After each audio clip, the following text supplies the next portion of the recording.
We are Brittany Grayson and Micah Wilfong, or as we're known around here, the Gray-fongs. And I'm a pediatric general and thoracic surgeon, and we moved to Kijabe, Kenya 5 months ago to serve with the post-residency program. In the US, I worked as a real estate developer, and here I work to support my wife with the everyday things, and together we make a great team. We live in Kijabe, Kenya. Kijabe is Maasai for place of the wind. We live at an altitude of 7,000 feet on the edge of the Rift Valley, about an hour from Nairobi. While there is a small market here, we go to Nairobi once a month to do most of our shopping. Homes here don't have central heat or air, but at this elevation, the climate is fairly mild. While many people speak English, Swahili is the official language of Kenya, and we take Swahili classes twice a week.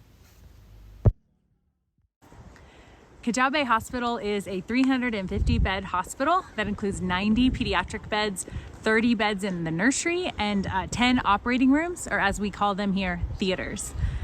The consultants at Kijabe Hospital are roughly half Kenyan and half missionary from all over the world. We also have a number of surgical training programs, including in pediatric surgery, where I work, and our trainees come from just about every country in sub-Saharan Africa. We would love to take you on a typical day in our life.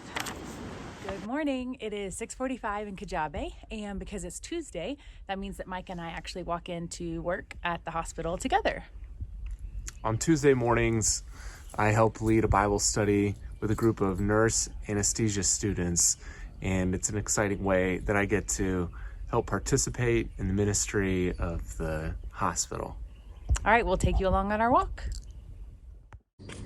It takes about 4 minutes for us to walk from our house to the back entrance of the hospital, and I'm really excited to bring you guys along with me on a typical day at work. Let's go.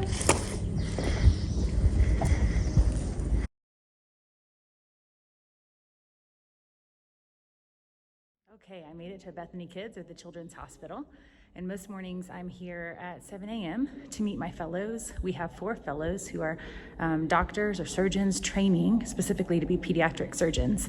We do a combination of meetings in the mornings, from didactic teaching sessions to Bible study to mock oral exams, and also audit, which is where we look at our complications and try and see if there's anything we could do to prevent them from happening again in the future.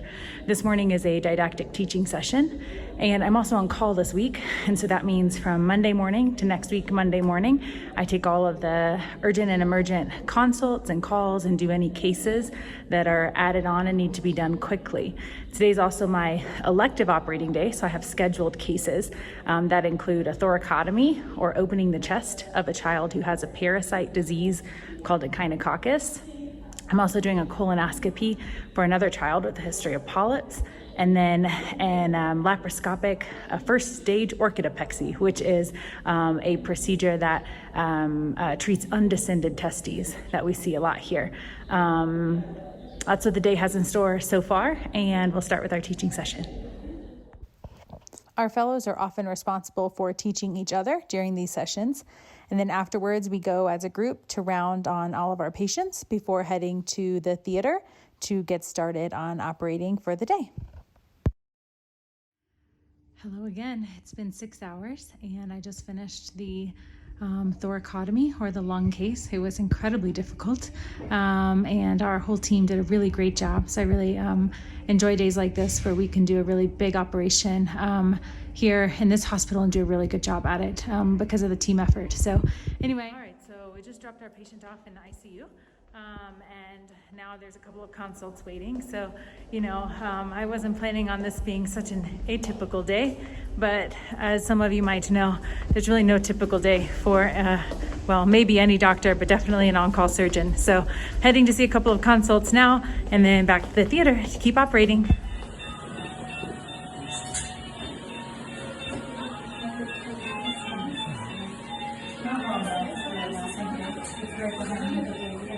Okay, it is about 6 o'clock, maybe 6:15 p.m., and we are done with our cases. We saw all of the consults. I stopped back by, visited our ICU patient, and he's doing great. All the parents have been talked to, and babies have been seen, I think. So now I'm headed home. I'm starving. On a typical day, whatever that is, I do usually make it home to eat lunch with Micah, which is nice and a great perk of living in a small town. So anyway, sometimes he walks in to pick me up, so we'll see if he's there. Well, as expected, Micah met me to walk me home, which is awesome and a perk of living so close to the hospital. Another perk of living so close to the hospital. How was your day? It was good. I think he was probably doing a lot of the shared to-do list that we have, which is awesome for me. We're going home to eat dinner now, which is my first food since the morning. I'm super excited. And then for the rest of the day, I'm at the mercy of what comes in. So could be a consult, could be an urgent or emergent operation that needs to be done. But hopefully all that today holds is early bedtime. I hope.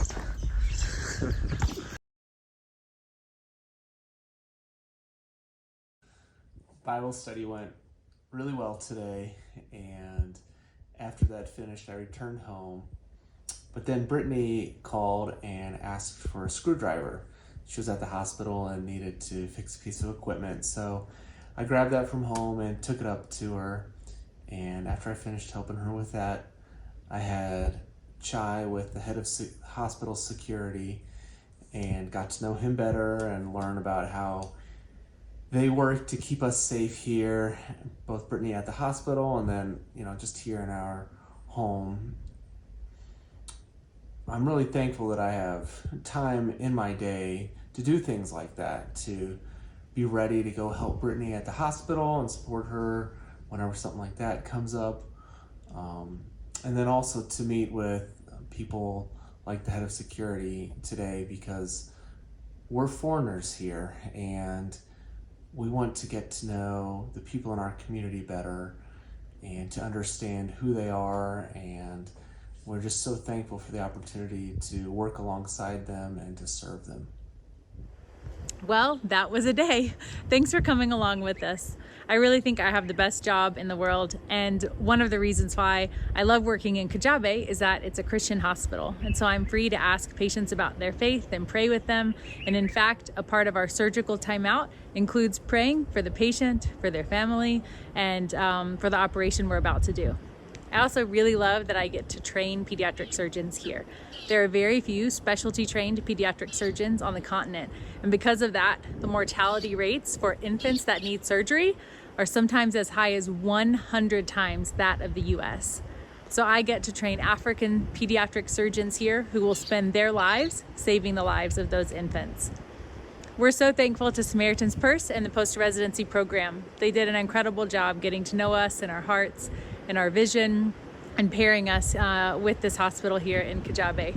With their support, the transition has been as smooth as possible. If you have any questions for us, you can send us an email to kenyaaoperate@gmail.com, and you can also find us on social media at Kenya Operate. Asante sana for coming along on a day in our life. Bye. Bye.